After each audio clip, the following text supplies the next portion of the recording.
ஒரு பெரு மாளிகை அப்படி இழைச்சிருக்க, அப்படி மார்வள்ளி இழைச்சிருக்க 4 மாடி வீடு அற்புதமா இருக்கு. வீட்டுக்குள்ள எல்லாமே இருக்கு. 4வது மாடியில் நீச்சல் குளம் பிரமாதமா இருக்கு. தங்க பிடிகள். எப்படி கட்டிங்க இந்த வீட்டை? அதோ அங்க ஒரு பாலம் தெரியுதா? ஆமா, அதுல கட்டினது.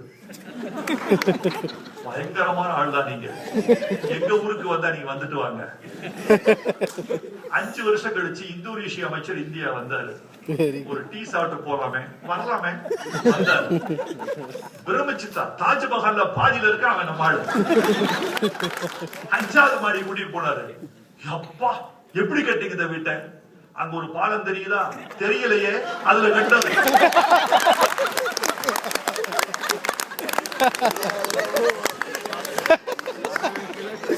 அவன் கட்டிய மிச்சத்தில் கட்டி இருக்கிறார், இவன் கட்ட வேண்டியது கட்டி இருக்கிறார். இந்த நேர்மை இனிமேல் வருகிற தலைமுறை விழிப்பாக இருப்பதாக நான் கருதுகிறேன். படித்த தலைமுறை நேர்மையை விரும்புகிறது, உண்மையாக இருக்க வேண்டும் என்று ஆசைப்படுகிறது. பொய் பேசுவதற்கு மறுக்கிறார்கள் இளைஞர்கள். என் பிள்ளைகளை பார்க்கிறேன். நான் கூட கொஞ்சம் பொய் சொல்லுகிறேன், சுயநலத்துக்கு அல்ல. பொய்மையும் வாய்மை இடத்த புரை தீர்ந்த